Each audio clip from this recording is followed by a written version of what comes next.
Hey Leute, ihr wisst ja, wenn ich draußen unterwegs bin, habe ich Y-Food immer dabei. Warum? Weil es super lecker ist, schnell geht, lange haltbar ist und meinen Körper mit ausreichend Energie versorgt. Überzeugt euch selbst und probiert es einfach mal aus mit dem Y-Food Taster Pack. Da sind nämlich 5 leckere Sorten drin. Oder du gönnst dir direkt die Special-Sorte zur zweiten Staffel von Seven vs. Wild und zwar Passionate Tropical. Die habe ich gemeinsam mit Y-Food entwickelt. Super lecker, perfekte innere Werte. Also, was willst du mehr?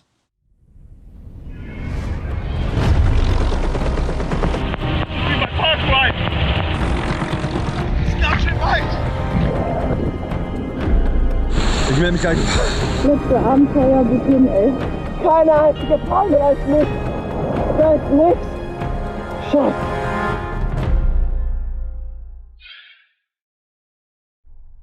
Ausgesetzt auf einer tropischen Insel kämpfen 7 Kandidaten 7 Tage ums Überleben. Sie treten an, um wilden Tieren, giftigen Pflanzen und Naturgewalten zu trotzen.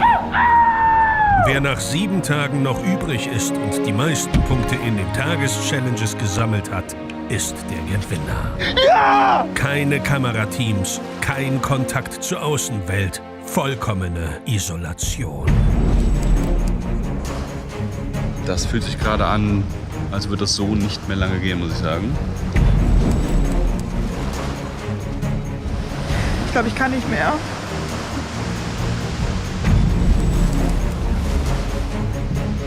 Also ich glaube, meine Grenze ist jetzt erreicht. Jede Minute kämpfe ich mit mir.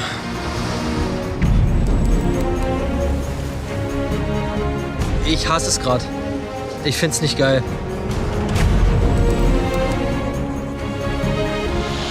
Das hier ist ein anderes Level.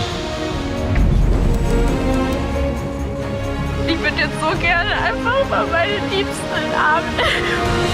Du musst hart sein, wenn der Dschungel weint. Wann bricht deine Psyche? Welcome to the jungle. Ich habe gekämpft ohne Ende.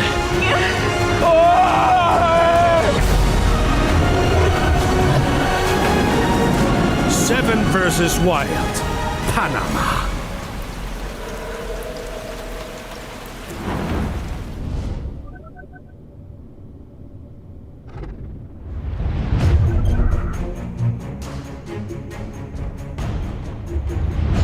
Wo haben die jetzt da? Wo haben die jetzt da mein Zeug hingelegt? Da ist er. Gut, da sind alle meine Gegenstände jetzt mal drin. Aber bevor wir jetzt da die Insel erkunden, muss ich jetzt was loswerden. Und zwar eine ganz spontane Idee. Vielleicht ist es auch die dümmste Idee meines Lebens. Aber wie ihr wisst, liebe ich einfach die völlige Eskalation. Ich brauche die völlige Eskalation. Und deswegen, Freunde, habe ich mir da jetzt was ziemlich Krasses überlegt. Und zwar, für die Idee braucht es jetzt erstmal ein Loch. So, das ist mal das Erste.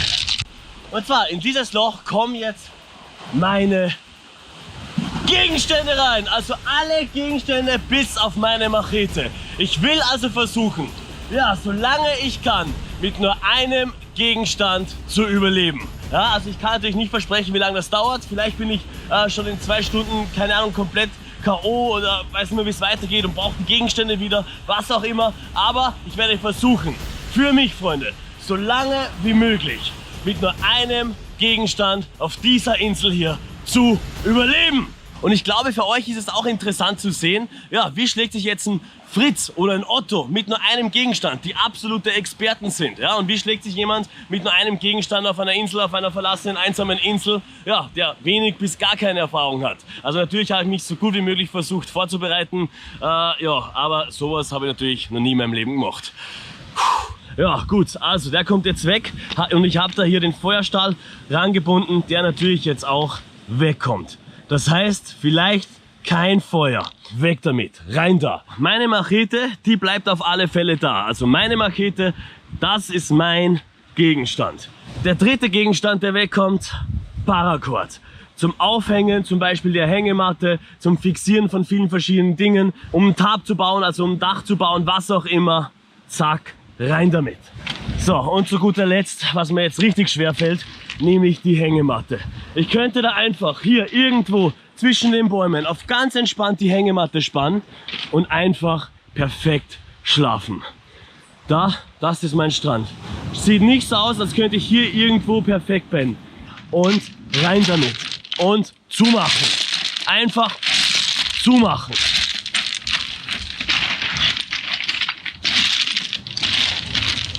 So sieht es da jetzt hier aus. Ja, die Challenges und so weiter sind da alle drin. Und ja, dann würde ich sagen, gehen wir die ganze Insel jetzt mal erkunden. Aber jetzt kommt die Crew mal auf den Gürtel, Regenjacke aus und so weiter, alles ein bisschen aufhängen. Bin ja gerade vom Meer raus. Auf geht's.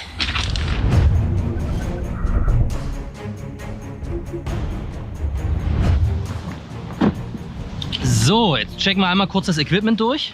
Das hier ist mein einer Gegenstand, meine Machete, die schon einen guten Used-Look erreicht hat. Komplett im Schwitzwasser drin. Schon schön angegammelt hier vorne. Aber das passt. Das ist okay. Ja, guck mal. Ach, easy. Zack. Ja, die schneidet wie Sau. Also alles gut. Dann haben wir das verblombte Erste-Hilfe-Set. Das 60-Sekunden-Kit, was direkt an den Körper kommt. Die Challenges. Die 1 legen wir auch schon mal parat. Die können wir öffnen und uns zumindest gleich schon mal angucken. Die Taucherbrille mit Kamerahaltung, also zum Film. Kamerakit. Powerbanks. Ladekabel. Kopflampe ist noch wichtig später. GoPro, Akku. Satellitentelefon und hier unser Notfall-GPS-Sender. Das packe ich mir auf jeden Fall schon mal hier an die Schlaufe ran, weil hiermit kann mich quasi auch das Orga-Team orten. Super. Challenge Tag 1. So sieht das Ganze aus. Challenge Tag 1. Welcome to the Jungle. Willkommen auf Isla San Jose. Als exklusives Erlebnis hast du die Chance, die nächsten 7 Tage alleine hier zu genießen und festzustellen, ob ein Leben im Paradies wirklich so paradiesisch ist. Verpflegung gibt es rund um die Uhr. Bediene dich einfach. Übrigens, San Jose ist die einzige Insel weit und breit, auf der es das ganze Jahr über Süßwasser gibt. Du musst vielleicht nur etwas suchen.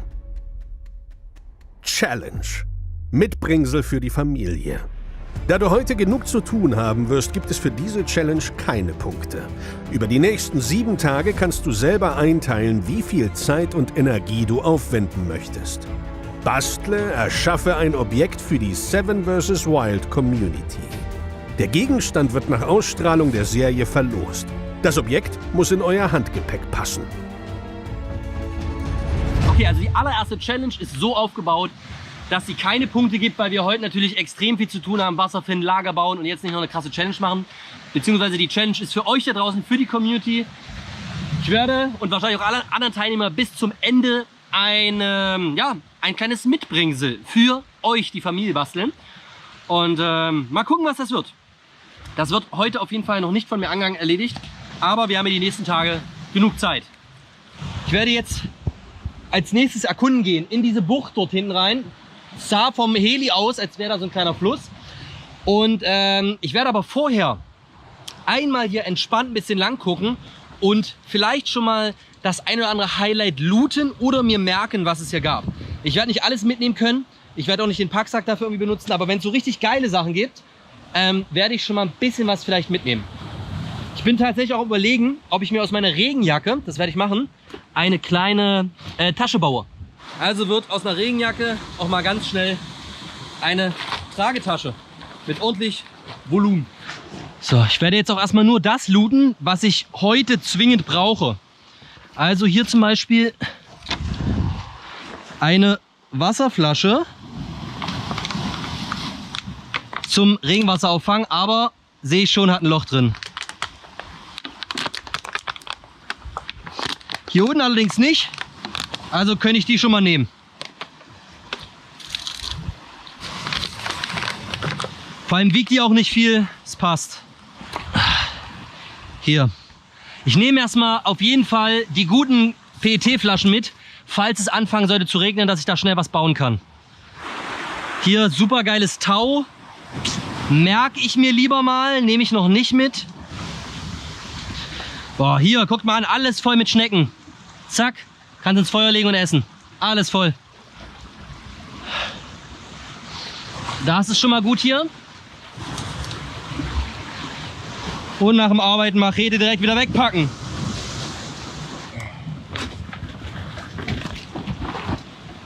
Junge, ach du Scheiße. Holy moly. Hier ist alles voll mit Müll, aber richtig viel. Kann ich ja gefühlt wirklich nur die geilen Sachen mitnehmen hier. Wie die Flasche, die ist ja richtig gut hier noch. So.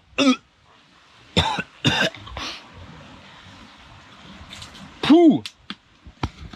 Das war ekelhaft. Oh, ich hab einen Ball. Geil, Alter, ein Ball. Ich habe mir ultra einen Ball gewünscht einfach. Der kommt mit. Der kommt mit, definitiv. Ich glaube, ich werde erstmal zu dieser einen Kokosnuss, diesen Coconut Tree da vorne gehen, den ich aus dem Heli gesehen habe. Warte mal. Hier fließt Wasser. Hier fließt Wasser. Oh, hier kann halt überall irgendein Vieh sein, ne? Schlangenmäßig irgendwie in den Bäumen muss man aufpassen. Irgendwo kommt hier hinten Wasser aus dem Fels schon mal raus. Gucken wir weiter. Hier kommt's Wasser, hier kommt's Wasser. Hier fließt das immer noch. Bup, bup, bup, bup, bup. Hier kommt irgendwo Wasser aus dem Boden. Hier, auch hier lang. Seht ihr, wie das fließt? Hier. Es wäre super geil, wenn ich an einem Fels jetzt irgendwo eine Stelle finde, wo es raustropft aus dem Fels. Dann könnte ich schon mal eine Flasche drunter packen. Und dann einfach weiterziehen. Es tropft hier nicht raus. Irgendwie hier oben. Aber es tropft nirgends. Es sickert hier irgendwie so ganz leicht durch. Das ist mir aber zu wenig. So viele Eindrücke in so kurzer Zeit. Das ist brutal. Das ist brutal.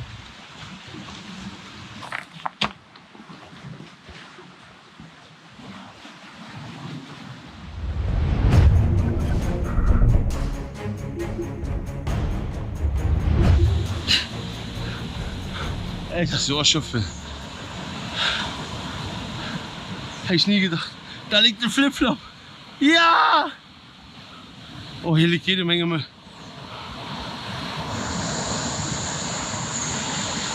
Kokosnuss!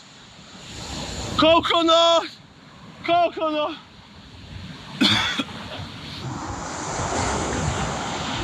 Schwindelig. Nichts zu trinken. Ich pack's einfach nicht, mich aufzuraffen. Ich habe echt Todesangst gehabt. Ich hätte es fast nicht geschafft einfach. Ich hatte wirklich Überlebenskampf. Dieser Ozean.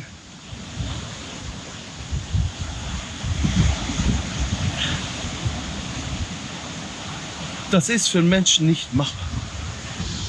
Alle Kleider waren so schwer im Wasser. Lass uns später reden.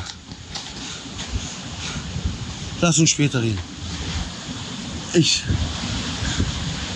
kann nicht den Dicken markieren. Wenn ich nur eine Made bin hier. Dass keine Menschen umgeben. Ich hole mich noch mal kurz aus. Kurz. Bin gleich da. Es tut mir wirklich leid. Aber das hier ist ein anderes Level.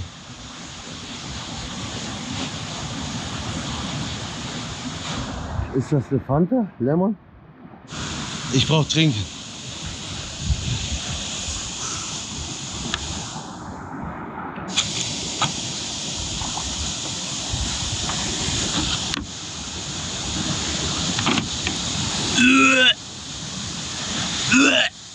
Nee. Drecksau. Am besten breche ich mir jetzt hier noch gleich Genick. Da ist die Scheiße für mich gelaufen.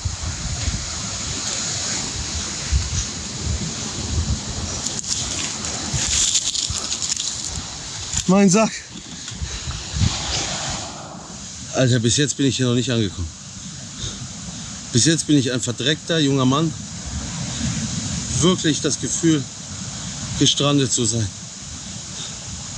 So erschöpft, dass ich es nicht mehr schaffen würde,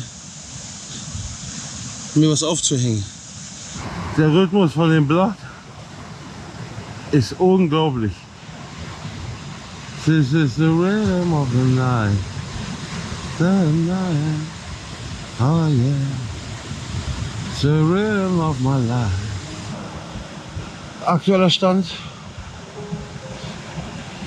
So wie es jetzt aussieht, bleibe ich erstmal so. Ich bin zu kraftlos, was aus dem Beutel zu holen. Ich will einfach nur so liegen. Kurz. Dann bleibe ich die erste Nacht so, ne? Und es ist zu krass gewesen. Ich weiß natürlich alle Regeln jetzt. Keine Panik. Ich bin so gelassen, glaub mir. Glaub mir. Ich bin so ruhig. Ich bin komplett gelassen.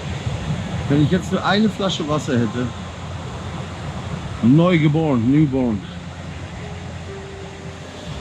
ich würde euch so gern beschreiben, was das war, aber dieses Meer hat mich wirklich fast umgebracht. Ich glaube, das Problem ist, auf so einer Kamera, ihr habt es ja nicht gesehen, weil die Kamera war unter Wasser. Aber ich habe noch nie so gekämpft in meinem Leben, noch nie. Ed Stafford, I was cry when I see you talking. Das war unglaublich.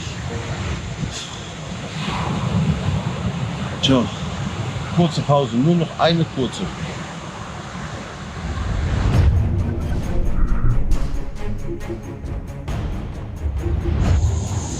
Was mache ich hier? Was mache ich hier? Ach du Scheiße, ey. Ich glaube, mein Spawn ist richtig geil. Ich hoffe, ihr könnt mich überhaupt hier verstehen. Ich habe Süßwasser. Also eigentlich...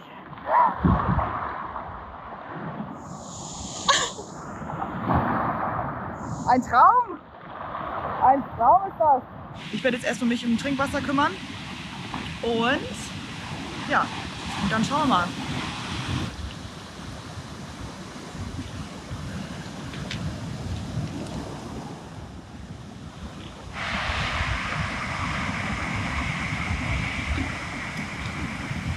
Ach du Scheiße.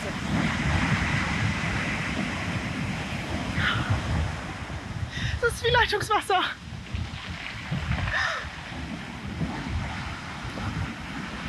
Ich kann damit auch so verschwenderisch sein, weil ich so viel davon habe. Also so kann man sich sehen lassen. Leute, Hammer. Ey, geil. Schaut auf Spotten, ich habe geile Schlappen. Schaut euch das an. So. Alter. Alter. Ich bin Kokosnuss-proof.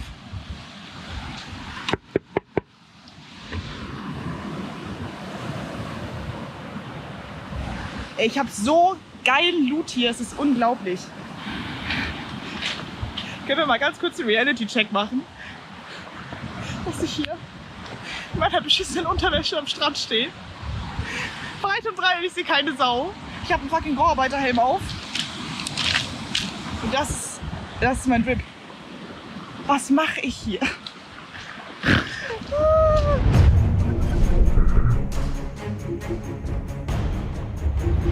Wasser habe ich jetzt vorhin direkt gefunden. Das heißt, tatsächlich habe ich jetzt eigentlich alles, was ich brauche. Denn ich bin gerade hier lang gestapft und das ist unmittelbar direkt da, wo ich gelandet bin quasi. Und wir haben schon die ersten Früchte. Das hier sind sogenannte Lulos, wenn ich mich nicht irre. Das heißt, irgendwo über mir müsste ein Lulo-Baum sein und der hat tatsächlich viele reife Früchte, wie es aussieht. Die Krabben freuen sich, ich freue mich. Geil. Was ist das? Ein Angelhaken, wie es aussieht, ne? Beziehungsweise noch ist es ein Knochen, aber ich könnte theoretisch einen Angelhaken draus machen. Sieht aus wie eine Wirbelsäule.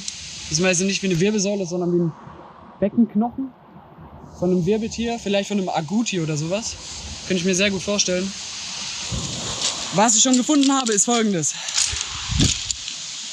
Ein regenbogenfarbener Flipflop und zur Linken einen schwarzen Flipflop. Ist noch nicht perfekt, wir müssen noch was Passendes finden, aber ich nehme es. Feuer sollte meine Nummer 1 Priorität sein, aber ich bin ehrlich, es ist so viel geiles Zeug gerade hier. Das Problem ist, wenn ich jetzt meine Prioritäten nicht richtig setze, dann werde ich nachher drunter leiden. Das heißt, eigentlich jetzt Dryback öffnen, Feuerstahl raus, Feuer machen, beziehungsweise erstmal Feuerholz sammeln, Zunder sammeln. Zunder liegt hier genügend rum, habe ich jetzt nicht so die Kopfschmerzen, aber einfach Material sammeln. Das sollte jetzt mein allerhöchstes Ziel sein, denn der Himmel sieht tatsächlich so aus, als ob es relativ zeitnah regnen könnte. Also Fischernetz habe ich unendlich viel. Ich werde also definitiv einen Fisch fangen, hoffe ich zumindest, die Flipflops halten, sehr bequem, also habe ich auch da geiles Schuhwerk. Einzige Sache, worum ich mir jetzt Sorgen mache, ist, wo baue ich mein Shelter auf. Alles drin, was drin sein soll, bin happy.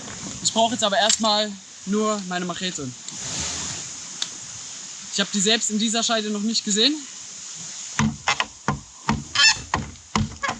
Geil, funktioniert, Bombe, bestens, geil. Ich bin gerade in so einer ganz komischen Stimmung, weil ich war schon oft alleine am Strand. Ne? Aber ich war noch nie alleine im Strand mit dem Wissen, okay, die nächsten 7, vielleicht auch 8 Tage holt mich hier keine Sau raus. Für mich fühlt sich das hier immer noch an wie ein Fiebertraum, bin ich ehrlich mit euch. Also alles davon, Helikopterflug, Helikopter raus, springen, auf einer einsamen Insel zu sein, das ist arg. Aber eine gute Nachricht habe ich jetzt schon mal, oder eine weitere gute Nachricht habe ich jetzt schon mal, denn dieser Baum, der häutet sich, beziehungsweise er schält sich und es sieht so aus, als wäre das der perfekte Zunder. Auf der einen Seite fühlt es sich an wie ein Urlaub, auf der anderen Seite merke ich jetzt gerade so, okay, ich gehe heute Abend nicht zurück ins Hotel. Heute Abend bleibe ich hier und ich muss mir jetzt echt dringend einen Shelter bauen und in diesen Survival-Modus zu kommen. Da bin ich gerade dabei zu schalten, aber es ist echt nicht einfach.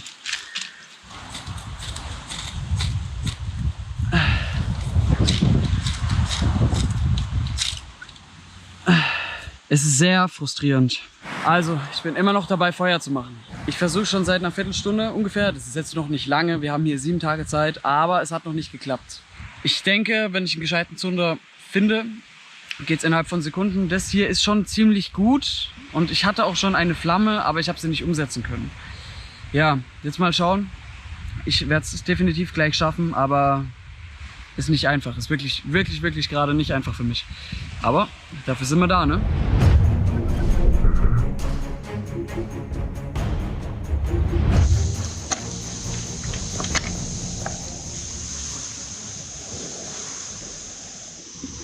Ich bin mir nicht ganz sicher, aber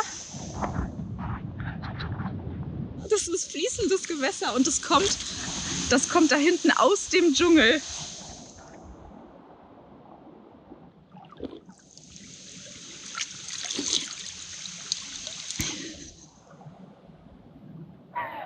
Süßwasser.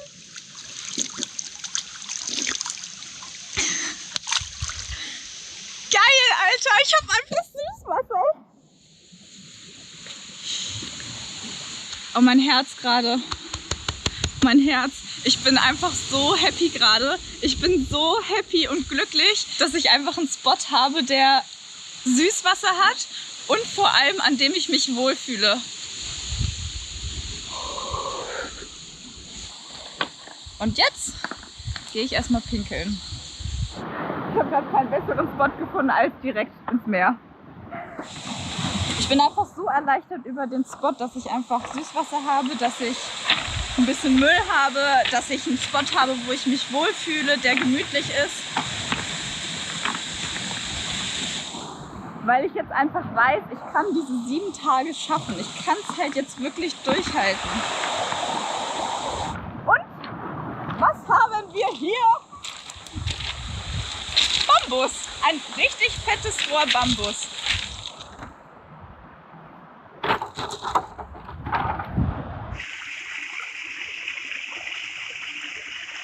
So, hier ist nämlich schon, das sind Stacheln. Man sollte aufpassen, wo man hier lang läuft.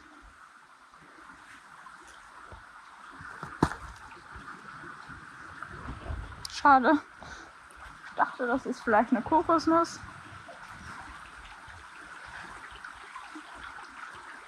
Das ist einfach so eine wunderschöne, unberührte Natur, Leute. Ihr könnt euch das nicht vorstellen. Ich habe gerade gesehen, dass diese Kokospalme einfach richtig viele Kokosnüsse hat. 9, 10, 11, 12, 13, 14 Kokosnüsse. Ich würde mal sagen, da muss ich mal ein bisschen kreativ sein, wie ich daran komme. Also der Plan ist jetzt auf jeden Fall, dass ich mir erstens einen Spot suche, wo mir keine Kokosnuss auf den Kopf fallen kann. Und dann muss ich irgendwie zusehen, dass ich es schaffe, dass ich ein bisschen erhöht liege. Zumindest für heute Nacht, für den ersten Tag.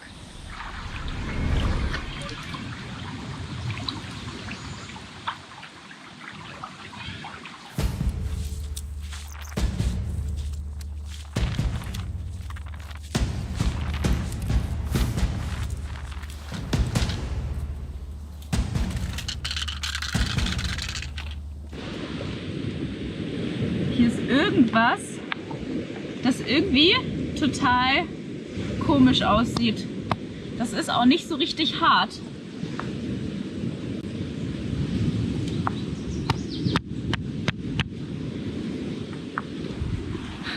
Ich frage mich, was das ist, ehrlich gesagt. Ich habe mir jetzt noch einen weiteren Stamm gesucht und hier so ein paar Netze, die werde ich mir jetzt raustrennen, damit ich ein bisschen Schnüre habe. So, die Frage ist jetzt tatsächlich so ein bisschen, wo ich mir das Ganze hinbaue. Also wo ich mich einerseits wohlfühlen würde, wo mir aber auch nichts auf den Kopf fällt, wo ich aber auch so ein bisschen geschützt bin vor der Sonne, wo ich aber auch in der Nähe von meinem Wasser bin. Und ich überlege tatsächlich, mich hier hinzulagern. Mit Blick aufs Meer. Und da würde ich das dann irgendwie hinbauen, hier an diese Fläche.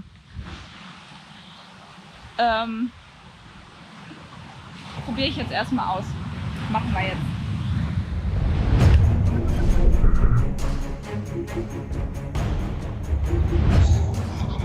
Ich finde es geil an dem Spot. Guck mal, was ich gefunden habe. Eine Kokosnuss. Direkt am Strand.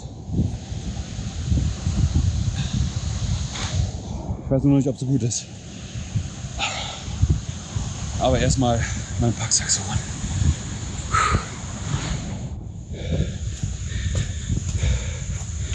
Schnecken sehe ich schon da, die man essen kann. Sind nur recht klein, aber würde wahrscheinlich gehen. Müll ohne Ende. Ich kann es auch gar nicht glauben, hier auf so einer Insel zu sein. Mega. Jetzt muss ich nur noch mein richtig trockenes Holz hier. Ist das Wein da? Sieht fast aus wie wilder Wein.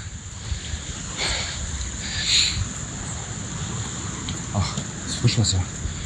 Krass, hier ist wahrscheinlich eine Süßwasserquelle, die da rauskommt. Ich hoffe ehrlich, dass Fritz auch so einen geilen Spot hat, weil das ist ja schon unfair. Ist ja alles. Alles da. Da sind Badelatschen. So, ich muss nur meinen Gegenstand finden. Ich brauche nämlich meine Machete. Ohne Machete geht hier nichts. Süßwasser, Süßwasser. Auf Abkochen wird hier feinstens verzichtet.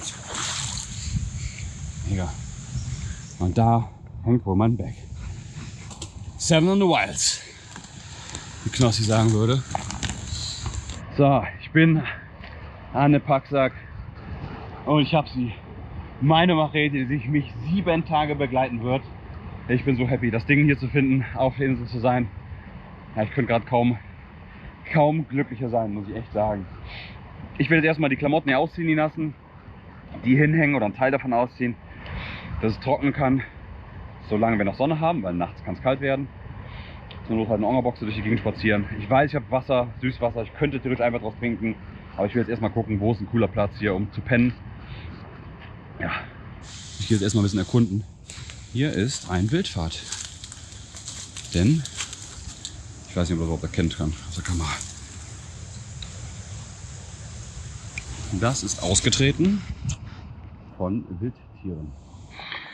Was ein Müll hier. So, was hat Süßwasser für Vorteile? Wir sind direkt dran, aber hat natürlich auch Nachteile. Alle möglichen Viecher wollen da auch trinken hin. Ne? Jetzt heißt es schauen, wie bauen wir hier ein Shelter? Wohin bauen wir den?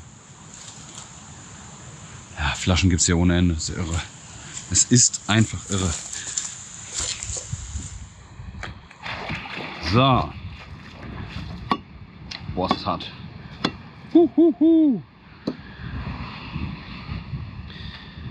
Erstmal Sachen trocknen, dass wir heute Abend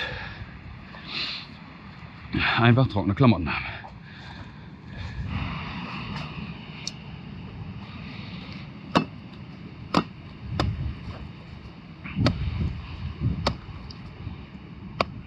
Die könnte schon platt sein.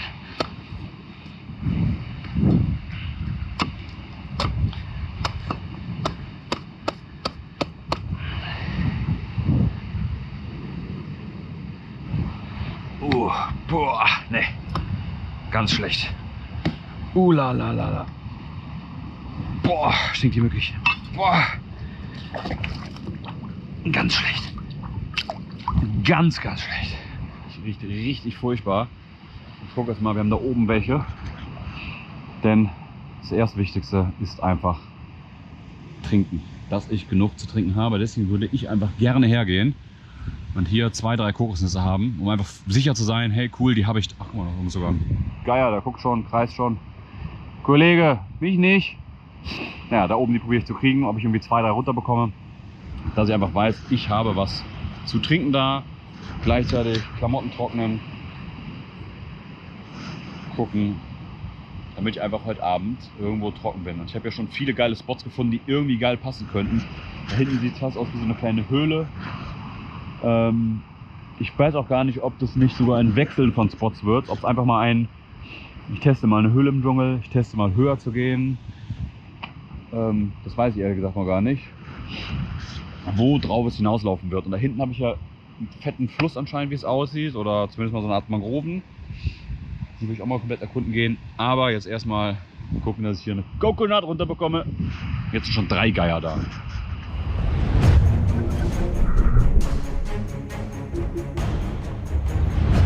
Freunde, hab ich das Süßwasser? Hab ich da Süßwasser, Mangroven, Krokodil. Man weiß, hier ist ein riesen Salzwasserkrokodil unterwegs. Es sind wenige. Salzwasserkrokodile sind die größten Reptilien der Welt, wenn ich das richtig in Erinnerung habe. Bin kein Biologe. Salzwasserkrokodile fressen Menschen. Was sind Fische drin? Richtig viele Fische. Schaut euch das an. Schaut euch das an. Die kann ich fischen.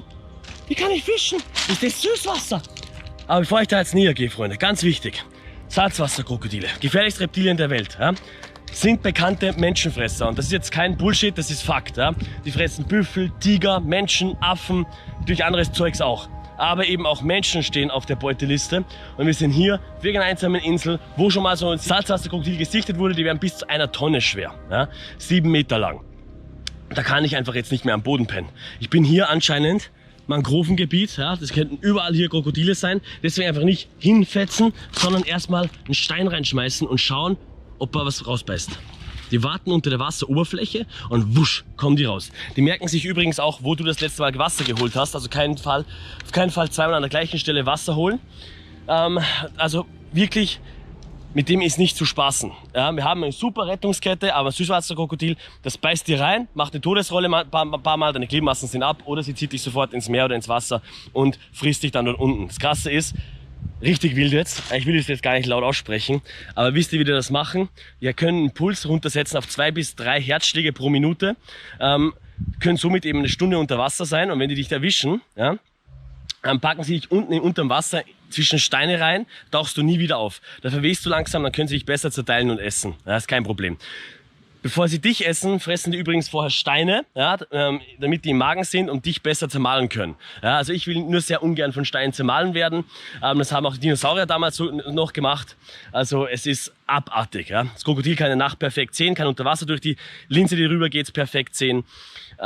Und auch eben, wie gesagt, in der Nacht und es kann auch galoppieren. Ja, das sind alles Sachen, die wusste ich alle nicht. Ja, aber natürlich habe ich sehr viel recherchiert und das ist jetzt ein Problem. Weil hier habe ich Süßwasser und Mangrovenwald. Das heißt, hier könnten Krokodile sein.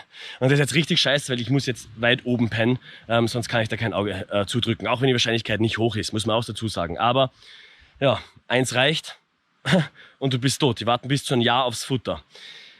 Und ich laber hier einfach die ganze Zeit von Krokodilen und es kann sein, dass ich hier Süßwasser habe, ohne Ende, Fische ohne Ende. Das probieren wir jetzt, Freunde. Bitte ist das trinkbar. Ich koste es jetzt einfach. Bitte ist das kein Salzwasser, das da drüben einfach rüberkommt irgendwie. Bitte ist das trinkbar. Bitte ist das trinkbar. Ich kann mir da waschen, Freunde. Duschen, waschen, baden, alles. Achtung. Das ist perfektes, klares, frisches, fast durchsichtiges Wasser. Süßwasser! Süßwasser! Oh, ist das was? Fuck! Freunde, das ist für mich der Jackpot. Das heißt für mich jetzt, auch wenn es nicht regnet, habe ich genügend Wasser und ich kann die 7 Tage irgendwie schaffen. Ich muss nichts essen. Darf mich nicht verletzen. Kein Krokodil darf mich fressen. Skorpion, Schlangen, Spinnen, alles nicht. Aber es wäre prinzipiell, es ist jetzt schon mal super, super, super.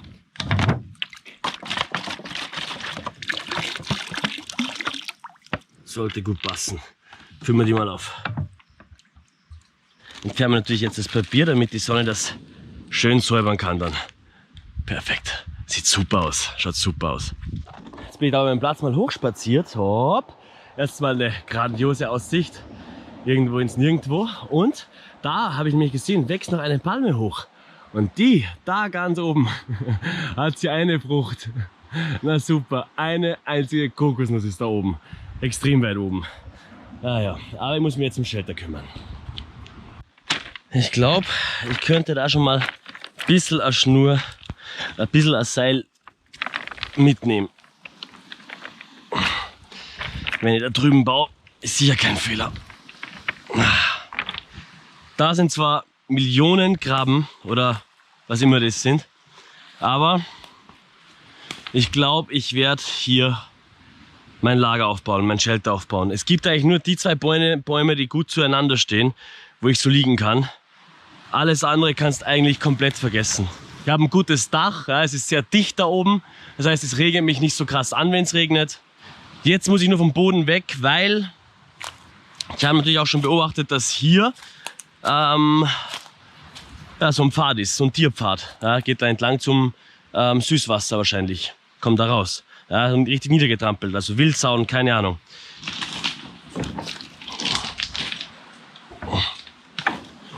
Oh.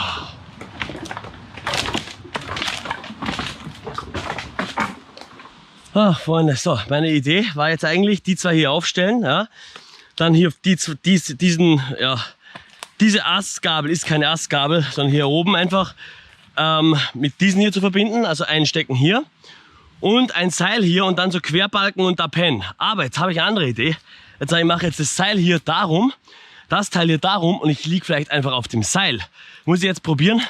Aber ich sag's euch, da ist alles tödlich. Du musst so aufpassen, schneidest dich, zack, Wunden verheilen nicht oder nur sehr langsam da auf der Insel und überall, jeder Baum. Seht ihr das, Freunde?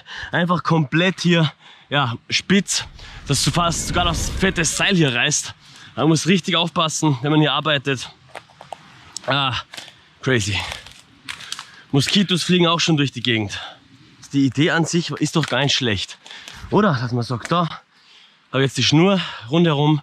Das heißt natürlich, manche Stellen ist sehr dünn, weil der Baum natürlich auch Arsch ist. Ich habe mich schon geschnitten, da blüht die schon. Scheiße.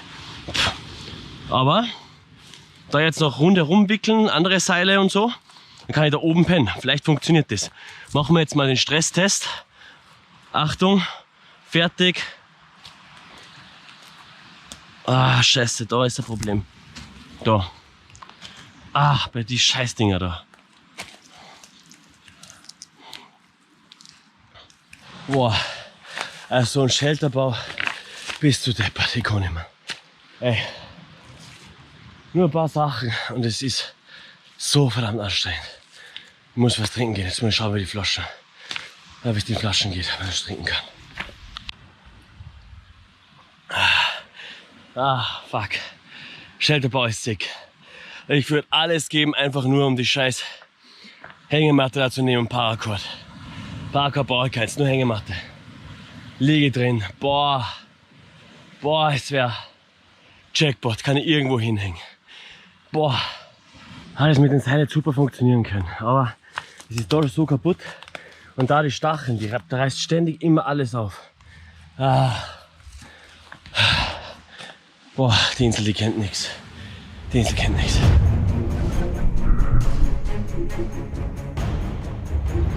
So, ich habe jetzt in der letzten, keine Ahnung, Stunde, 1,5, habe ich den Strand ein bisschen abgesucht und das war jetzt nicht allzu spannend, deswegen dachte ich, das filme ich jetzt euch nicht, aber ich werde euch gleich zeigen, ein paar coole Sachen, die ich gefunden habe. Also, mein wunderbarer Biwaksack. Das hat auch der Grund, warum ich echt ein bisschen Ruhe habe und nicht so viel Stress, weil mit dem kann ich auch einfach hier pennen irgendwo. Ich brauche eigentlich keinen richtigen Schutz sozusagen. Werde ich aber trotzdem bauen, da habe ich hier schon mal ein bisschen angefangen. Ich habe super viele Schnüre hier gefunden, also sowas hier, ich habe keine Ahnung genau, was das ist. Es ist mega reißfest, also das kriegt man fast gar nicht auseinander. Das ist auch super lang, ich weiß nicht, was das war. Dann solche hier, die habe ich abgeschnitten. Die hier, ja, also da habe ich einiges sozusagen. Dann, wie gesagt, Leute, in meinen Augen absolut geilstes Gadget. Das ist hier mein Kokosnuss Anti-Coconut-Helm.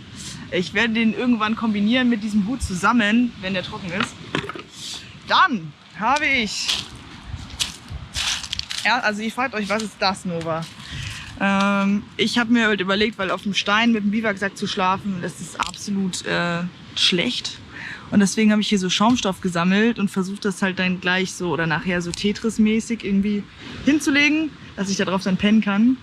Hier ist nochmal so ein richtig dickes Tau. Und hier ja, ist der Anfang von einem sehr behelfsmäßigen Shelter. Ach ja, und Leute, das Geilste, ne? Also ganz ehrlich, der Stuhl hat es mir halt einfach angetan. Da werde ich dann hier schön sitzen und dann hier so richtig belanglos aufs Meer glotzen. Also, das habe ich mir aber so rein weggeilert, das Ding. Ich habe jetzt, wo wir gerade bei Kokosnüssen sind, eine Kokosnuss da runterschießen. Wenn ihr das da hinten seht, dort befinden sich die Nüsse. Diese Frau hätte dies gerne. Deswegen werde ich da jetzt mir so ein Bambus-Stockgerät nehmen, ja, so. Warte, da hinten. Und dann werde ich das da runter schlabustern. Let's go!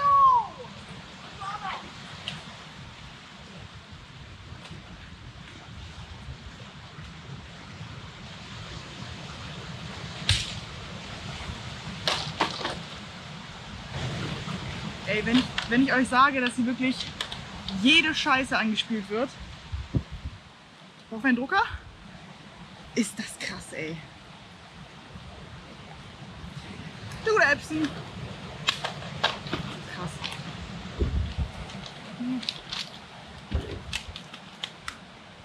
Beide machen halt keine Geräusche. Ich weiß ja nicht, ob das schlecht ist. Egal, ich mache die beiden jetzt mal auf und dann schaue ich mal. Boah, hier jetzt schön in den Dings zu schlagen, ist richtig scheiße.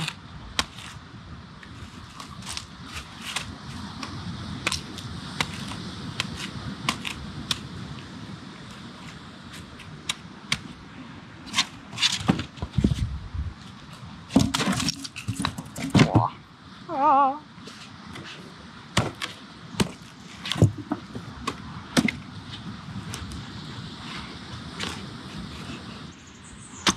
Boah, in der Sonne ist es echt kein Spaß. Das sieht fast aus wie eine richtige Kokosnuss. Und ich würde sagen, die machen wir jetzt mal zusammen auf. Da ist nämlich auch einiges an Kokosnusswasser drin und ich hoffe auch nices Fruchtfleisch. Ich bin stolz. Ich hoffe, ich darf das sein. Ja! Der Moment der Wahrheit. Ich weiß nicht, ob es jetzt so geil aufgeht. Aber we try it! Oh, fast. Oh, geil. Ich habe auch schon keine Kraft mehr. Es ist so lächerlich. Ich denke, ich bin seit einem Tag auf der Insel. Aber egal. Oh ja. Oh Gott. How do I do it? Oh nein, oh nein, oh nein.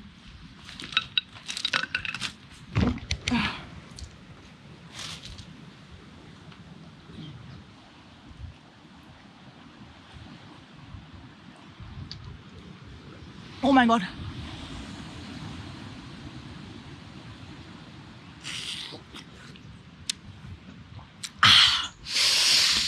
Geil. Oh, das war so lecker. Okay, so die Scheiße, dass unten aufgegangen ist, aber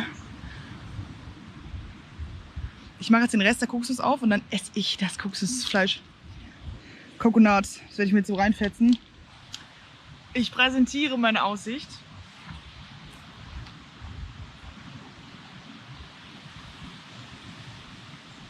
Okay, es könnte eine Szene aus Far Cry sein.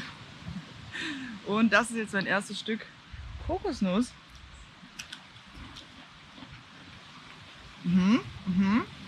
Schmeckt richtig gut. Geil. Kann ich vermutlich nach 7 Tagen auch nicht mehr sehen, aber ui. Ich habe mich ja selber schon ein bisschen lächerlich gefühlt wegen meinem Helm hier, aber eben gerade ist genau da vorne, vielleicht seht ihr die auch, da im Wasser, da hinten, ne, ist zu weit weg, ne? Ist aber eine Kokosnuss runtergefallen. Das bedeutet ja eigentlich, dass sie reif ist, oder? Ich werde mich aufmachen. Ich hole die jetzt. Aber wenn eine Kokosnuss fällt, dann tut es vielleicht auch 2. Hier wird kein Risiko eingegangen. Ja? Es gibt keinen Plan A, Plan... Nee, scheiße. Wieder ein Plan B. Ich kau einfach erstmal auf und dann erzähle ich euch weiter, okay? Da ist das Objekt der Begierde. Schaut sie euch an. Oh, guck mal, da ist noch eine. Ich kann mich nicht entscheiden, hör mal. Das ist ja der Oberhammer. Ey, hier habe ich mich schon einmal so abgefatzt aus Versehen. Hier muss man so aufpassen, wegen diesem scheiß Stein. Und ich brauche unbedingt hier auch einen Flipflop, weil der ist mir zu klein, der Krog. Irgendwie tut's weh und der kriegt Blasen, glaube ich. Deswegen, ich muss mir gleich einen zweiten Flipflop suchen. Okay, den haben wir hier. Ja, lohnt sich, glaube ich, nicht. Okay. Ich versuche jetzt diese Kokosnuss hier rauszuholen. Komm zu Mama. Ey, wenn die jetzt nicht hier... Okay, da ist auf jeden Fall was drin. Da ist... Geil. Okay, die transportiere ich jetzt zurück und dann sehen wir uns gleich.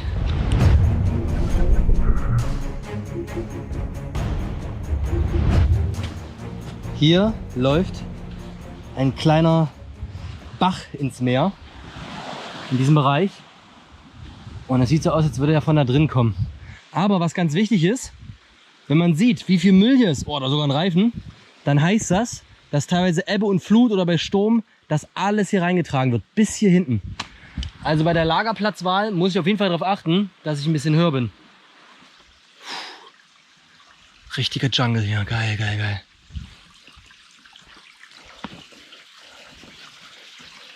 Das ist eine coole Stelle hier. Das Einzige, was ich nicht ganz verstehe, ist, warum das Wasser hier so milchig ist. Da schwimmt bestimmt der Penisfisch drin, der dir in die Harnröhre reinkraucht. Vor einem Jahr in Schweden ausgesetzt und jetzt einfach auf der tropischen Insel.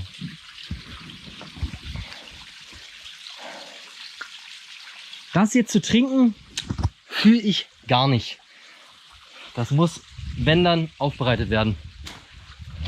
Aber wir haben somit auf jeden Fall schon mal eine erste Süßwasserquelle, beziehungsweise einen ganzen Bach lokalisiert. Oh, was habe ich da entdeckt? Eine Palme, eine einzige. Die ist aber locker 15, wenn nicht sogar 20 Meter hoch. Voll mit geilen Kokosnüssen.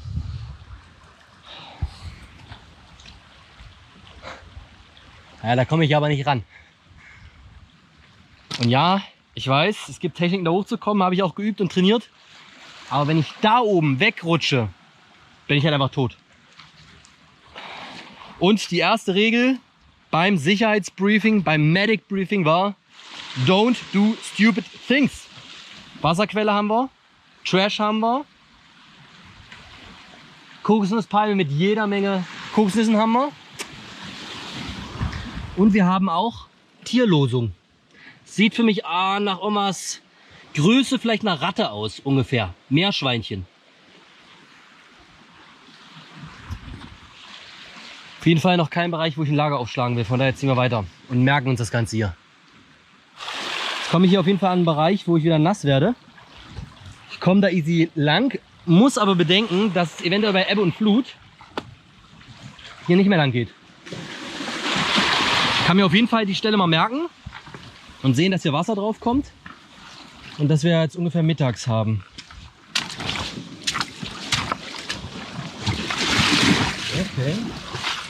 Okay. Strömt überall Wasser über den Boden. Seht ihr das? Wenn ihr es beobachtet, es fließt. Und es fließt irgendwo hier hinten raus. Da oben sehe ich schon kleine Krabben. Da tropft's! Es tropft! Yes, Leute! Es tropft aus dem Fels. Seht ihr das hier? Hier kommt Wasser, das direkt aus dem Fels tropft. Oh, das ist stark. Nicht gerade wenig.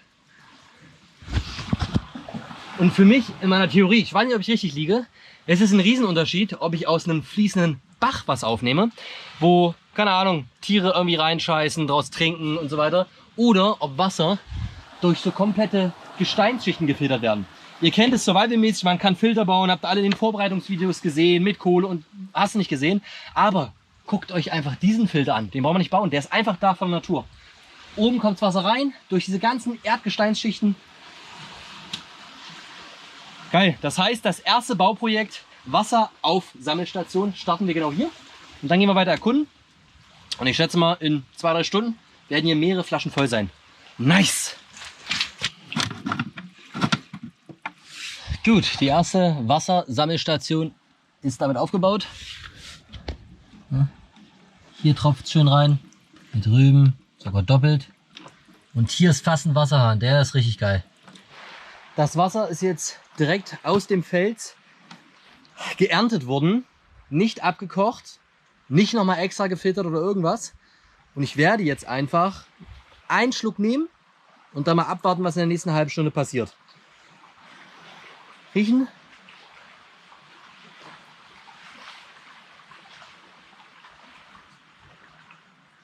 Schmeckt gut. Schmeckt richtig gut. Schmeckt wie Bergquellwasser. Aber ihr habt es gesehen, ich habe wirklich jetzt, keine Ahnung, vielleicht einen Shot, wenn überhaupt, genommen. Und werde jetzt einfach mal abwarten, weiter erkunden. Habe insgesamt 2 Flaschen voll, also 1 Liter Wasser, den ich jetzt schon mal mit habe. Und habe hier quasi eine unendliche Wasserquelle, wenn das funktionieren sollte. Das wäre richtig geil. Aber Stück für Stück. Erstmal warten, was der Magen sagt. So, jetzt gehen wir mal hier weiter rein erkunden. Es sieht für mich so aus, als würde hier hinten vielleicht sogar ein Fluss münden. Das sieht nämlich ein bisschen nach Mangroven aus. Das ist übrigens dann genau das Gebiet der Krokodile. Das haben die mit Absicht gemacht, safe. Die haben mich und Otto extra an irgendeinen komischen Mangrovenspot gepackt, damit auch ja das Kroko mal vorbeikommt.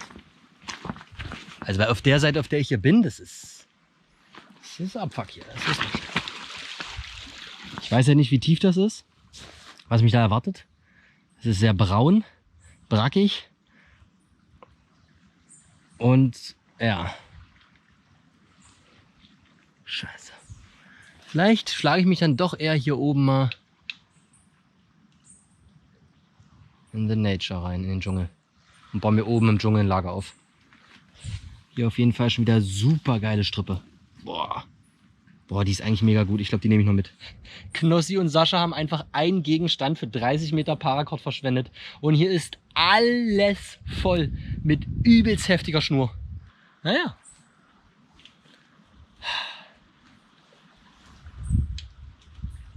Obacht, Obacht. Fokus bei der Umgebung. Ich sage euch eins, der Dschungel ist deutlich aktiver als Schweden. Schweden war ja tot, da war ja nichts los. Ich glaube, ich gucke richtig. Da vorne ist eine Palme, eine ganz kleine. Bitte, bitte, bitte, bitte, bitte. Fuck. Vielleicht andere Seite. Oh mein Gott, das gibt's doch nicht. Die ist perfekt. Wie kann es sein, dass hier nichts dran ist? Wie kann das sein?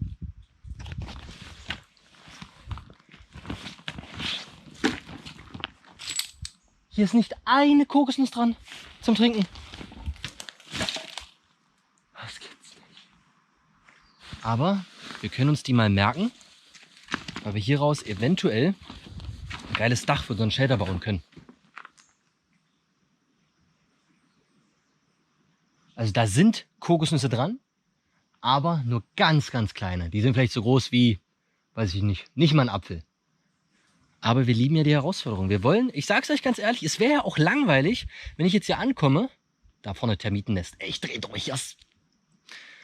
Es wäre ja auch langweilig, wenn ich hier ankomme, Kokosnüsse, babab trinken und Shelter bauen, fertig. Wir wollen ja ein bisschen die Herausforderung. Also weiter rein in die Mangroven. Ich sag's euch, ich sehe gleich 2 Augen vom Krokodil.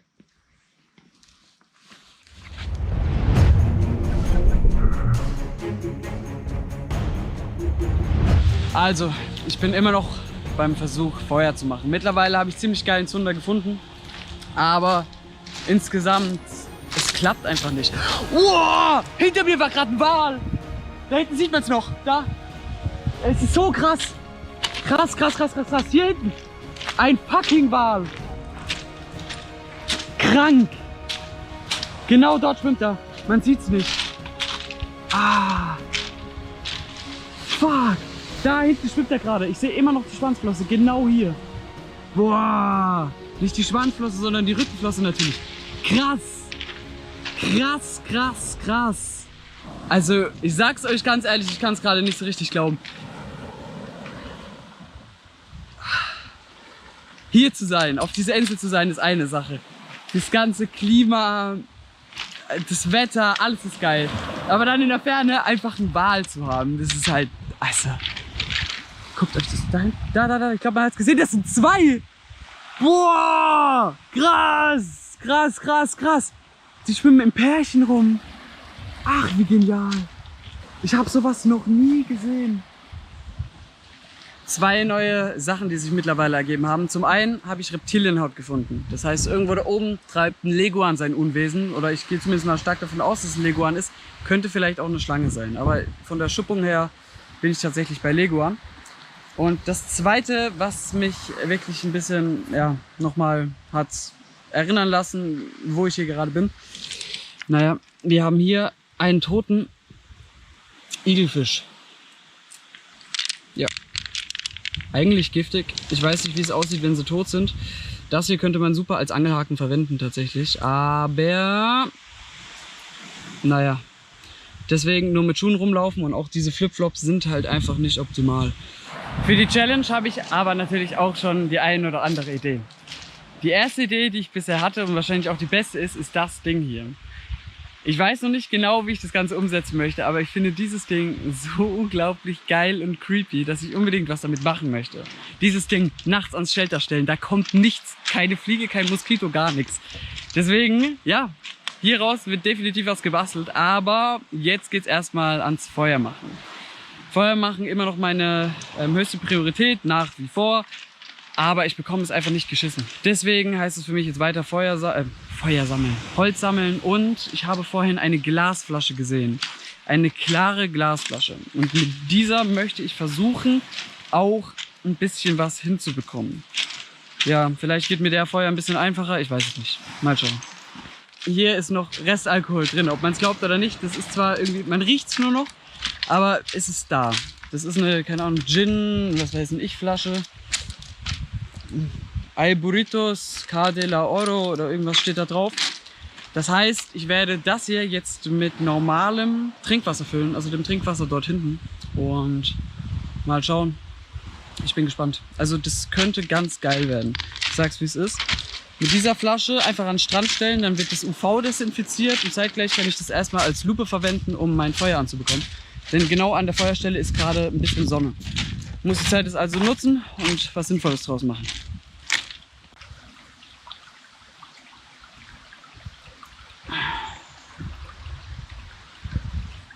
Also ich weiß es nicht, ob man sehen kann, aber in diesem Wasser sind beinahe keine Partikel. Das ist sehr, sehr, sehr, sehr, sehr, sehr, sehr, sehr gut. Denn ich kann jetzt irgendwelche Plastikflaschen voll machen, die in die Sonne stellen und hoffen, dass es morgen einigermaßen keimfrei ist.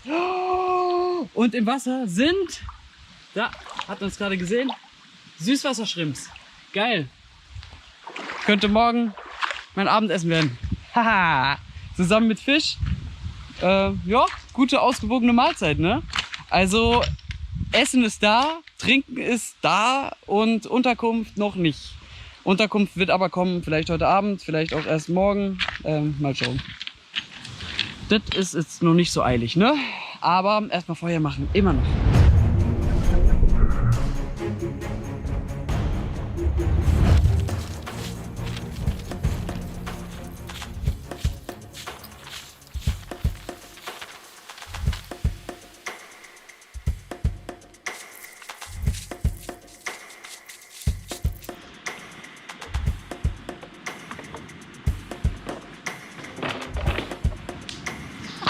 Okay, das war ein Fail, weil die Schnur ist gerissen oder der Knoten, ich weiß es nicht. Ich mache das jetzt nochmal.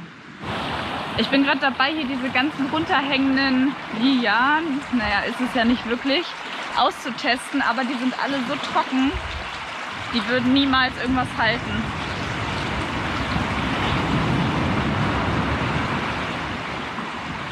Auch hier diese dickeren.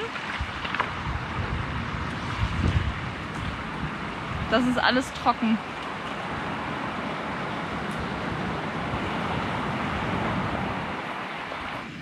Oh Gott, oh Gott.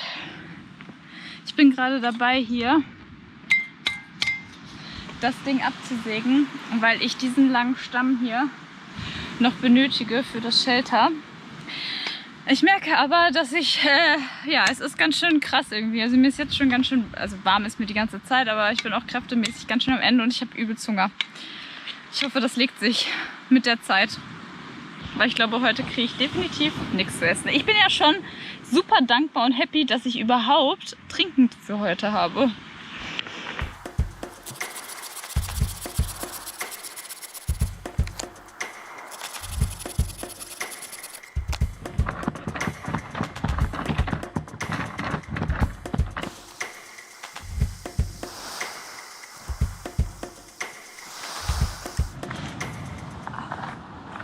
Ich habe jetzt hier schon mal so eine Querverbindung gelegt. Und der Plan ist es jetzt hier noch weitere Querverbindungen zu machen.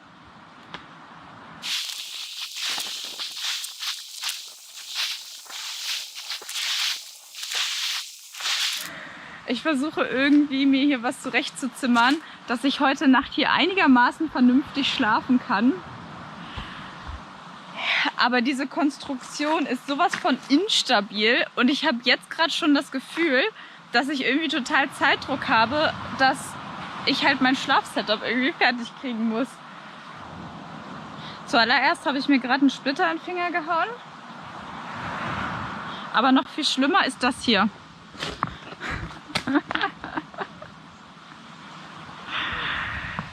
Mein Problem ist nämlich, dass meine ganzen Stämme, die ich hier liegen habe, die sind nicht lang genug für diese Ridgeline. Und dann wollte ich die gerade irgendwie noch zusammenschieben, dass sie dichter zusammen sind, dass ich nicht so einen breiten Abstand habe. Und dabei ist es mir zusammengekracht.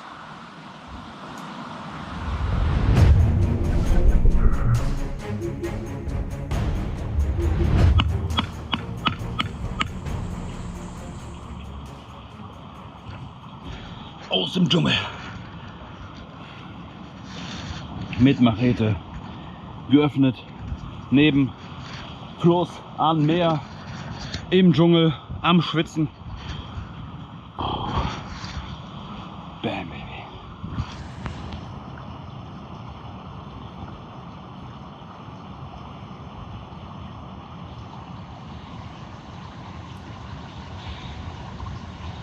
Ich weiß nicht, was ich machen soll. Es schmeckt. Es riecht okay. Es schmeckt anders wie bei uns die Kokosnüsse.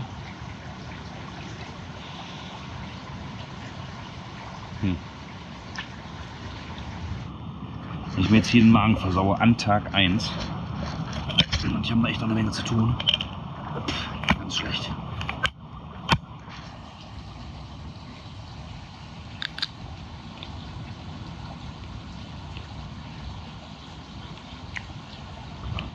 Fleisch schmeckt ganz normal. Eigentlich, wenn es schlecht sein soll, das Wasser müsste aber das Fleisch schlecht schmecken. So meine Theorie.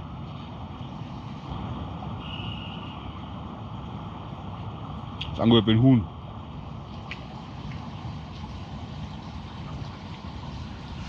Ich weiß gerade überhaupt nicht, was ich tun soll.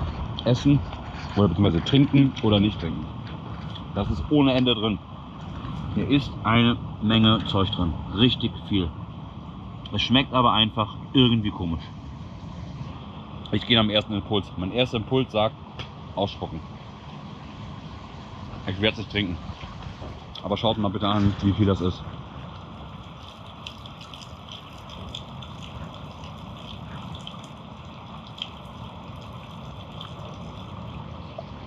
Ja, das war Stück. Es wäre einfach unfassbar viel. Und ich glaube, ich werde auch das Fleisch erstmal nicht weiter essen, weil das Wasser ganz komisch geschmeckt hat.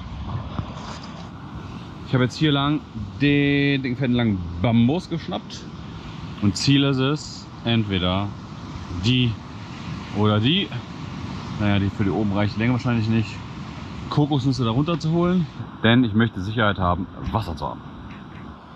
Da oben runter gemacht mit meinem Kokosnussernter.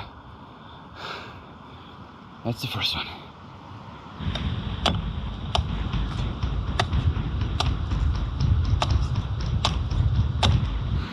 Bauchgefühl sagt, machbar.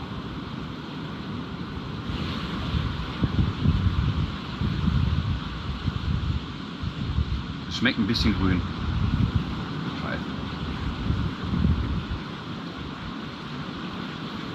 Aber nicht so schlimm, als würde ich es nicht trinken. Check. So, hier geht's rein wie zu einem Fluss und da sind Mangroven.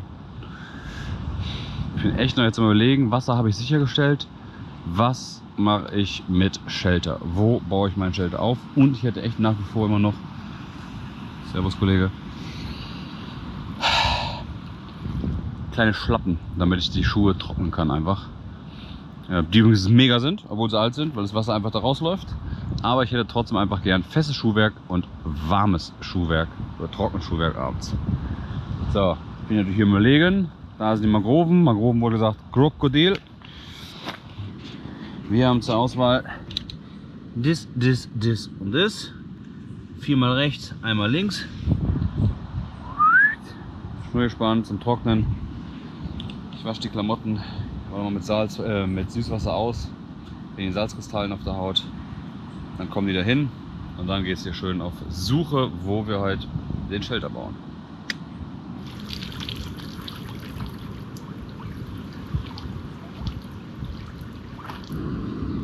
So sehen wir aus hier. Ich habe eben schon einen Spot gesehen, wo ich mir sage, Otto könnte passen für ein Nachtlager. Aber etwas, was ich so noch gar nicht am Schirm gehabt habe. Ich weiß noch nicht, ob gute Idee. We will see.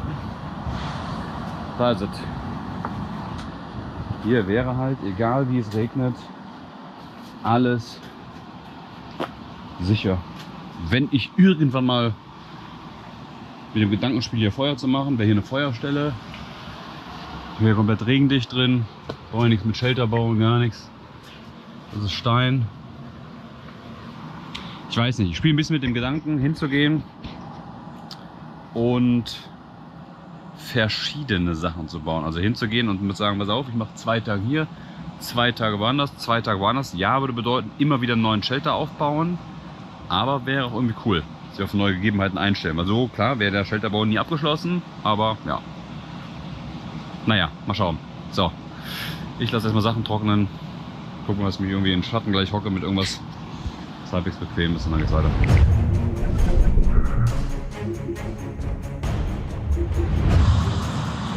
Langsam komme ich back ins Live. Aber ich werde meine Muskeln... Ey, ihr denkt, ich verarsche euch, ne? Ich weiß es, wie viele 1000 Leute da draußen sind und denken, ich bin Schauspieler. Das war übel. Das war der Tod. Ich habe Angst, wieder in dieses Wasser überhaupt in die Nähe zu gehen. Diese Wellen, das ist unvorstellbar. Scheiß drauf. Der Mensch kann alles, wenn er will. Oh, Alter, das ist wie im Film. Das ist wie im Film. Das ist wie im Film. Ich erzähle euch jetzt, wie ich sehe erstmal das hier. What the fuck? Ist das was zum Saufen? Dann mache ich die Flasche da voll. Und dann werde ich nochmal, weil ich keine Ahnung habe, wo ich hier eine Kokosnuss, eine Hängematte aufspannen soll, weil hier oben auch einfach Kokosnüsse sind, die mir aufs Maul fliegen können, werde ich nochmal am Beach gehen, Überblick verschaffen, aber ich habe Brand ohne Ende. Ich habe alles am Mann, mein Beutel dabei. Das hier ist notfalls das größte Plastikbett der Welt. Gar keine Priorität, mir eine Hängematte gerade aufzuspannen. Nur Durst. Dings raus, füllen. Stinkt modrig.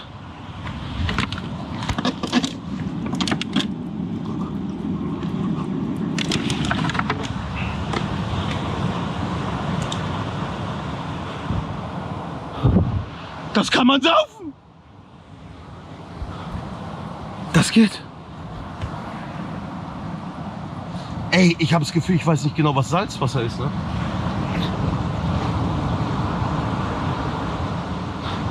Das ist Süßwasser. Ich mach voll. Ich mache einfach Trinkflasche voll, okay? Das ist es. Scheiß drauf, ich hab Wasser. Ich hab Wasser, auch wenn ich im Dreck... Glasscherben. Oh nein, Alter. Ey, lebensgefährlich.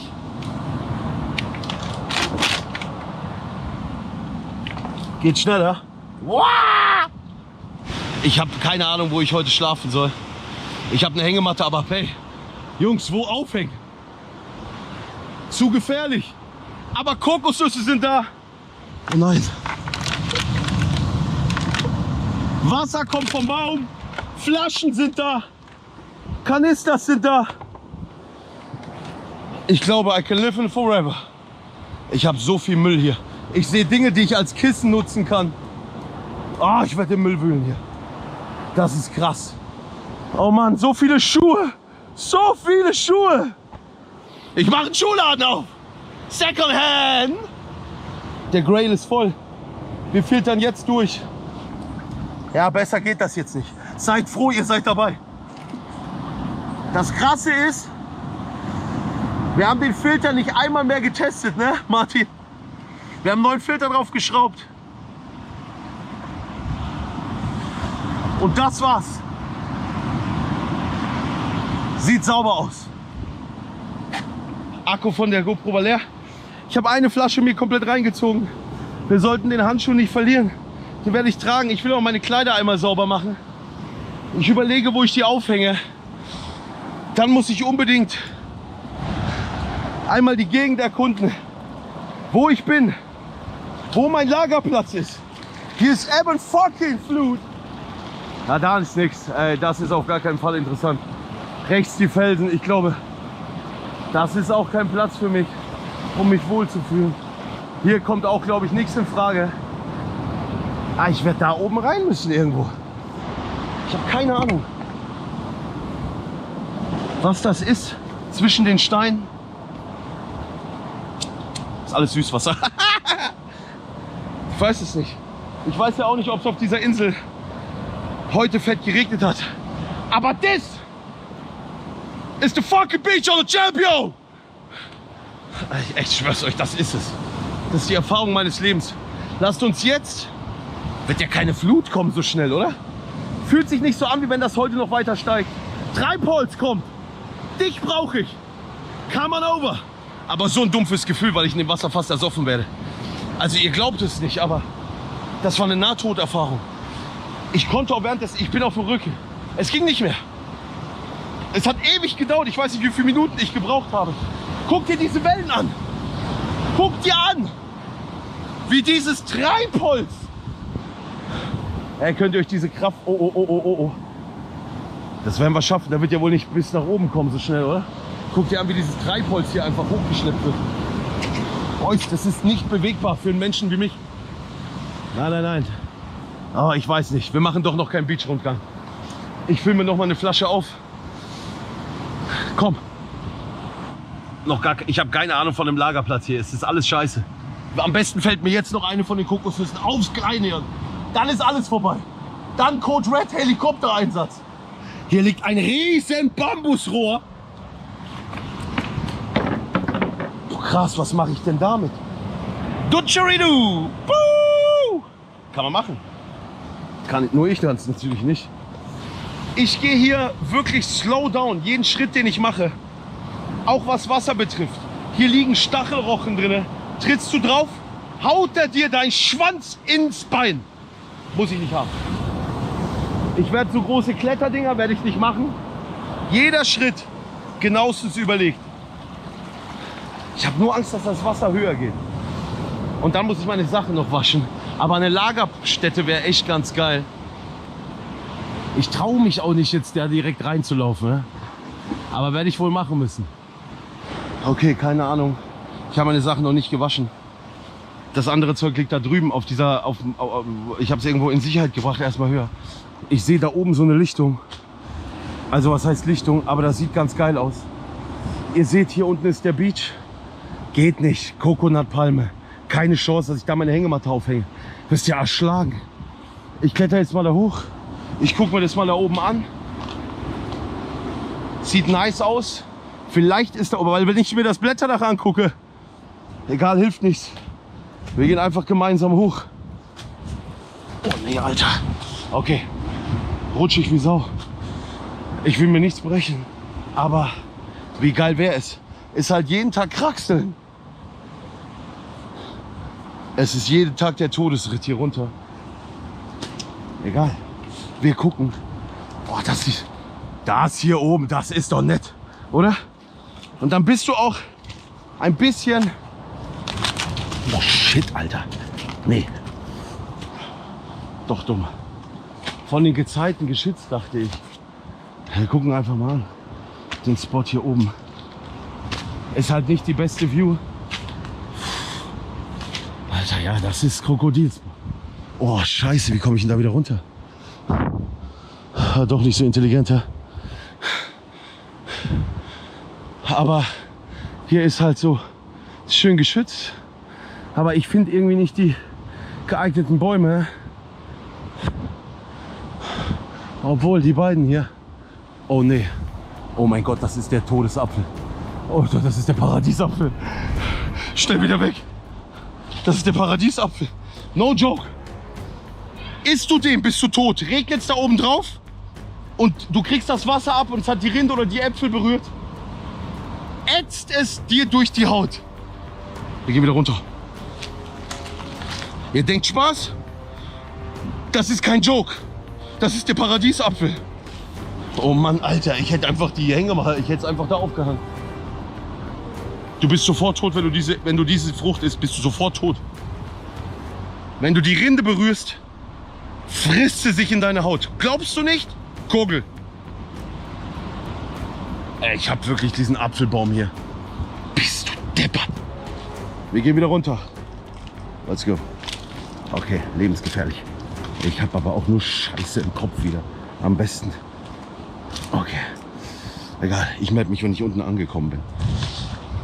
Muss man jetzt auch nicht mit angucken, wenn ich hier wie ein Rentner mir die Haxen breche. What the fuck? Wilson! Bist du's? Bist du's? Du bist es! Wilson! Den nehmen wir mit. Einfach Wilson. Oder du bist es wirklich. Krass. Einfach ein Ball. Er ist es wirklich. Jetzt weiß ich, wie Tom Hanks sich fühlt. Es ist wirklich einfach Wilson hier. Wer ist das denn?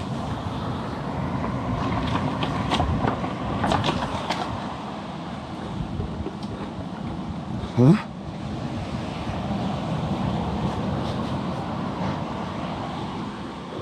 Wilson? Wilson! Du bist es! Wilson! Krass, krass, was hier rumliegt. Hey, ganz ehrlich, das ist ja halt wirklich wie bei The Beach, wie Leonardo DiCaprio. Ich finde diesen Spot hier eigentlich perfekt. Ich habe halt nur einfach nicht die richtigen Bäume gerade, um das festzumachen. Ich finde den Baum sehr geeignet. Ich finde aber den auch geeignet. Problem ist, dass da der andere Kokosnüsse hat. Schade, dass es kein großes Blätterdach ist. Aber hier habe ich halt alles. Ich habe hier Kokosnüsse. Ich habe da irgendwie auch wieder Tümpelwasser. Ich habe da unten einfach Wasser. Ich hätte alles da. Ich kann da hinten nicht durch. Also es ist komplett. Es ist komplett. Du kommst nicht durch. Ich komme nicht ins Hinterland. Zu dem Paradiesapfelbaum gehe ich auf gar keinen Fall. Wenn, dann vielleicht. Ich wüsste nicht mal, wie ich hier durchkommen soll durch den Dschungel. Keine Ahnung, was hier drin lebt. Vielleicht Krebs, ja. Also ich komme aus zivilisierten Verhältnissen. Keine Ahnung, ey. Na, da kommt die Baumfuchtel da durch. Hör auf. Was sind denn das für Löcher? Ich habe wirklich echt lucky. Muss man echt sagen. Es liegt nur an mir. Willenskraft. Wie Wolf. Wie ein Wolf. Willenskraft. Mr. Crab. Mr. Crab. Where you go? Where you go? Kann man die einfach mit da... Ey. Oh ja, guck mal. Ich habe ja selber Landeinsiedlerkrebse zu Hause. Normalerweise, wenn du so machst, kommen sie raus. Normalerweise, wenn du so machst, kommen sie raus. Wow, ich kann einfach Krebse mit der Hand fangen. Ey, ich weiß, Freunde. Ich ziehe das nicht in Betracht, dass ich sowas esse. Überhaupt nicht. Aber wenn mein Ziel ist, auf jeden Fall auf dieser Insel einen Fisch zu fangen, auch wenn ich es mir nicht vorstellen kann. Ich meine, guck mal da raus. Kannst du dir das vorstellen? Aktuell nein. Wäre aber ein schönes Ziel. Und diese Tiere wären natürlich ideale Köder, ne? Aber aktuell könnte ich das nicht machen. Ich habe selber solche Landeinsiedlerkrebse. Also es sind keine Landeinsiedlerkrebse, aber ich könnte das nicht machen. Komm. Und ab. Und ab, mein Junge. Geh. Run. Ja, kannst gehen. Mit der Tierwelt sind wir auch schon per Du. Was willst du noch? Was willst du noch? Welcome to the island!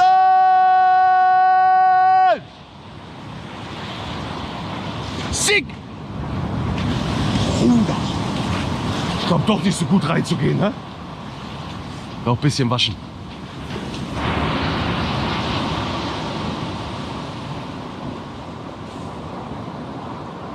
So. Kommen wir zu meinem Lifehack. Ich habe Lifehack. Das ist kein Lifehack.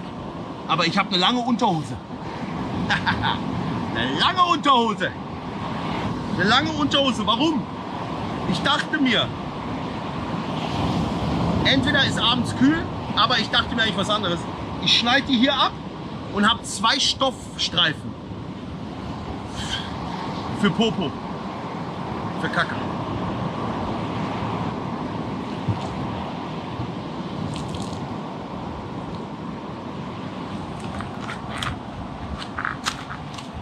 Und da sind auch wieder die Trends gesetzt.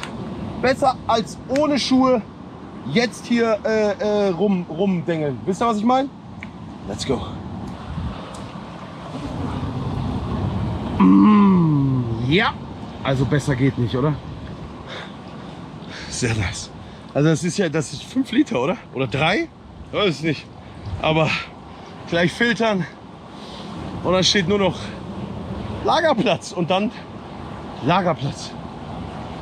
Das wird heute die große Aufgabe, weil ich noch nichts Gescheites gesehen habe. Trinken und ich melde mich. Aufregende erste Stunden. Ganz krass. Ganz krass. Und ich bin gespannt, wie sich das die nächsten Tage noch... Was kommen noch für Gefühle? Was wird passieren? Und ich gucke meine Sachen an, da trocknet gar nichts. Also, ich habe ein Problem. Ich bin jetzt mal den kompletten Beach abgelaufen. Und ich bin hier wirklich komplett abgeriegelt. Wirklich krass.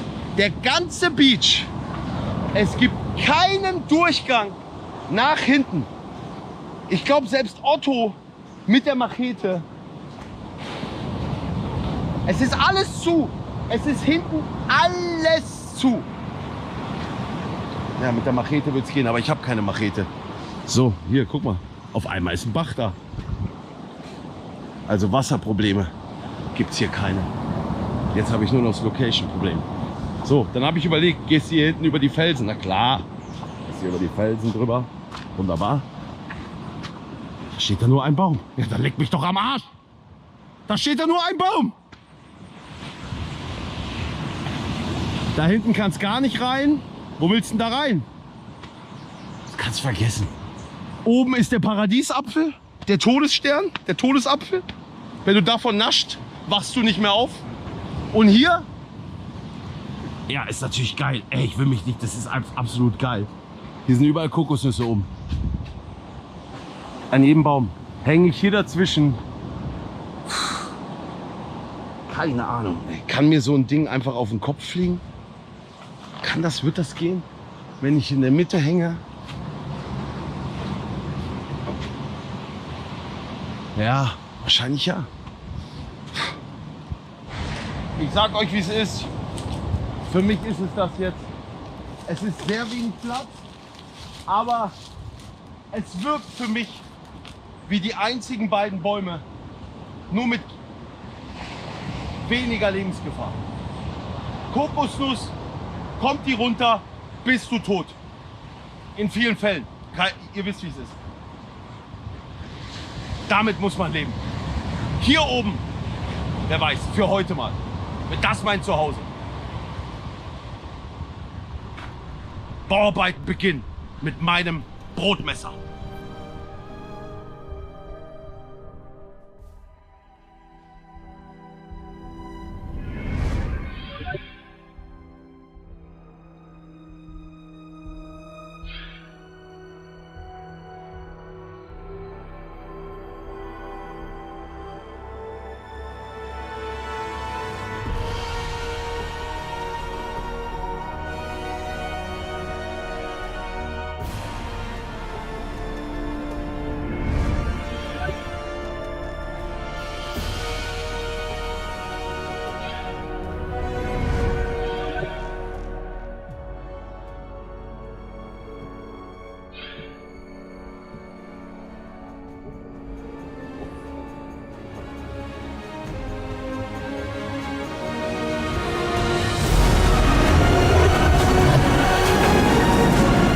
Seven vs. Wild, Panama.